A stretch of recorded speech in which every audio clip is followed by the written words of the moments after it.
Bismillahirrahmanirrahim. Assalamualaikum warahmatullahi wabarakatuh. Perkenalkan, saya Ibtidah Hidayah Batari, Prodi Manajemen Bisnis Syariah, Fakultas Ekonomi dan Bisnis Islam kelas 4G. Jadi saya membuat video ini untuk memenuhi salah satu tugas mata kuliah perpajakan. Jadi di sini saya akan menjelaskan materi bersama dengan teman saya, yaitu Diki Nardo. Jadi yang akan saya bahas yaitu materi tentang proses pengajuan keberatan dan banding, yang dimana saya akan menjelaskan yang pertama proses pengajuan keberatan, yang kedua pencabutan pengajuan keberatan, yang ketiga proses penyelesaian keberatan, dan yang keempat proses banding. Proses pengajuan keberatan. Perlu kita ketahui bahwa keberatan adalah cara yang ditempuh oleh wajib pajak jika merasa tidak puas atau suatu ketetapan pajak yang dikenakan kepadanya atas pemotongan atau pemungutan oleh pihak ketiga. Wajib pajak dapat mengajukan keberatan atas yang pertama, surat ketetapan kurang bayar, surat ketetapan pajak kurang bayar tambahan, surat ketetapan lebih bayar, surat ketetapan pajak nihil, dan pemotongan atau pemungutan oleh pihak ketiga berdasarkan peraturan perundang-undangan perpajakan. Jadi proses pengajuan keberatan yang pertama diajukan secara tertulis dalam bahasa Indonesia, yang kedua mengemukakan jumlah pajak yang terutang atau jumlah pajak yang dipotong atau pungut atau jumlah rugi menurut perhitungan keberatan. Diajukan hitungan wajib pajak dengan disertai alasan-alasan yang menjadi dasar perhitungan. Yang ketiga, satu keberatan diajukan hanya untuk satu surat ketetapan pajak, satu untuk pemotongan pajak, dan satu untuk pemungutan pajak. Yang keempat, wajib pajak telah melunasi pajak yang sedikit sejumlah yang telah disetujui wajib pajak dalam pembahasan akhir hasil pemeriksaan atau pembahasan akhir hasil verifikasi sebelum surat keberatan disampaikan. Yang kelima, diajukan dalam jangka waktu 3 bulan sejak tanggal surat ketetapan pajak dikirim atau pemotongan atau pemungutan pajak oleh pihak ketiga. Yang keenam, surat keberatan ditandatangani oleh wajib pajak. Dalam hal ini, surat keberatan ditandatangani oleh bukan wajib pajak, dan dalam surat keberatan ditandatangani oleh bukan wajib pajak. Surat keberatan tersebut harus dilampiri dengan surat khusus sebagaimana dimaksud dalam pasal 32 ayat 3 dalam Undang-Undang KUP. Jadi yang kedua yang akan saya bahas yaitu pencabutan pengajuan keberatan. Yang pertama, wajib pajak harus mengajukan permohonan pencabutan pengajuan jenderal pajak sebelum tanggal diterima surat pemberitahuan untuk hadir oleh wajib pajak. Yang kedua, pencabutan pengajuan keberatan dilakukan melalui penyampaian permohonan dengan memenuhi persyaratan sebagai berikut. Yang pertama, permohonan harus diajukan secara tertulis dalam bahasa Indonesia dan dapat mencantumkan alasan pencabutan. Yang kedua, surat permohonan ditandatangani oleh wajib pajak, dan dalam hal surat permohonan tersebut ditandatangani bukan oleh wajib pajak. Yang ketiga, surat permohonan harus disampaikan ke kantor pelayanan pajak tempat wajib pajak terdaftar dengan tembusan kepada Direktur Jenderal Pajak dan Kepala Kantor Wilayah Direktorat Jenderal Pajak yang merupakan atasan Kepala Kantor Pelayanan Pajak.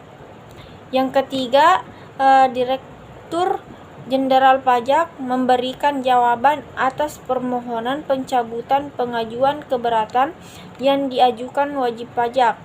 Jawaban tersebut dapat berupa surat persetujuan atau surat penolakan yang dibuat dengan menggunakan format sesuai contoh dalam lampiran.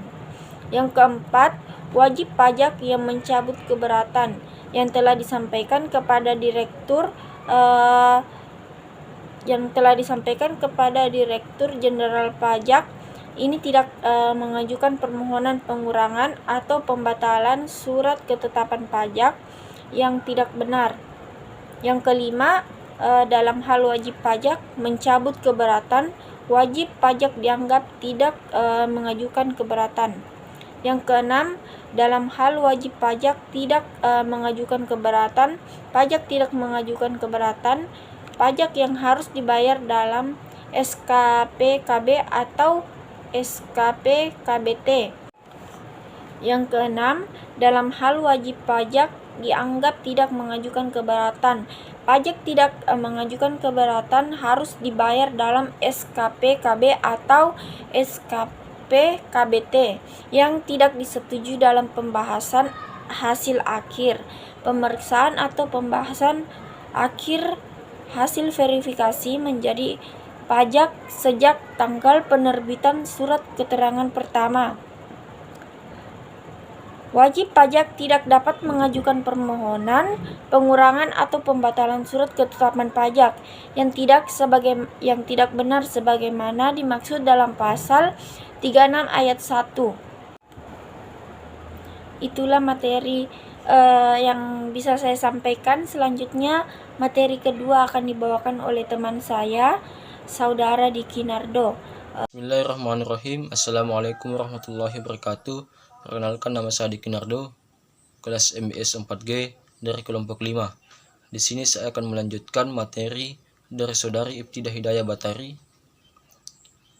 yaitu dengan materi cara menyelesaikan permohonan keberatan dan prosedur tingkat banding. Langsung saja, cara menyelesaikan permohonan keberatan. Yang pertama, pengiriman surat permintaan data, informasi atau dokumen KKP. Kemudian yang kedua, analisis sengketa terhadap berkas keberatan. Yang ketiga, peminjaman buku, catatan, data, informasi, permintaan keterangan atau bukti kepada wajib pajak, peninjauan tempat wajib pajak termasuk tempat lain yang diperlukan, pembahasan dan klasifikasi dengan wajib pajak. Kemudian yang keempat, permintaan keterangan dan bukti terkait dengan materi yang disengketakan kepada pihak ketiga yang mempunyai hubungan dengan wajib pajak.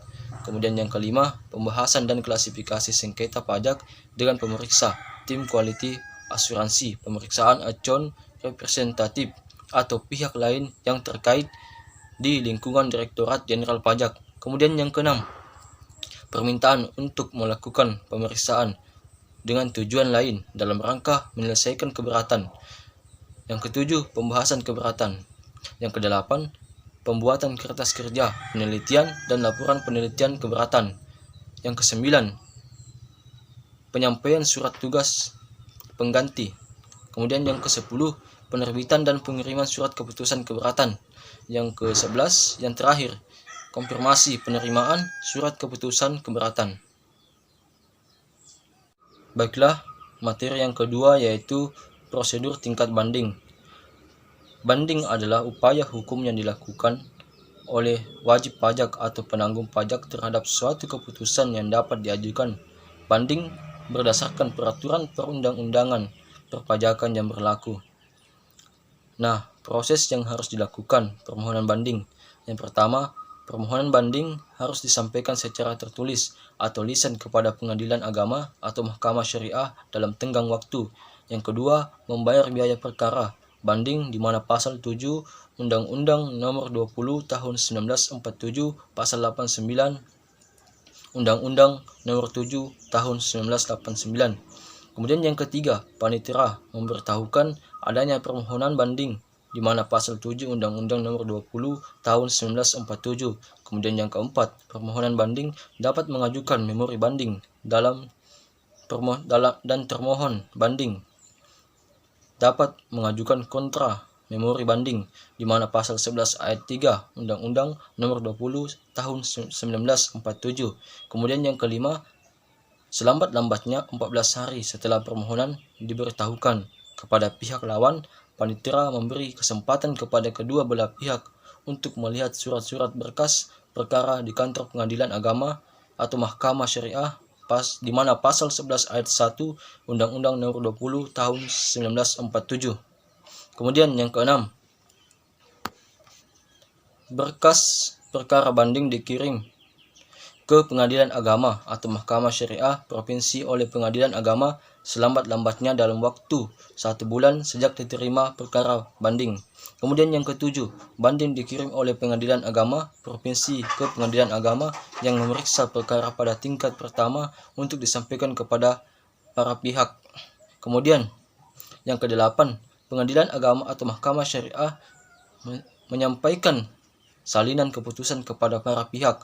Kemudian yang kesembilan, setelah putusan memperoleh kekuatan hukum tetap, maka panitera memberitahukan tentang penetapan hari sidang penyaksian ikrar talak dengan memanggil pemohon dan termohon dalam perkara cerai talak dan memberikan akta cerai sebagai surat bukti cerai selambat-lambatnya dalam waktu 7 hari dalam perkara cerai gugat.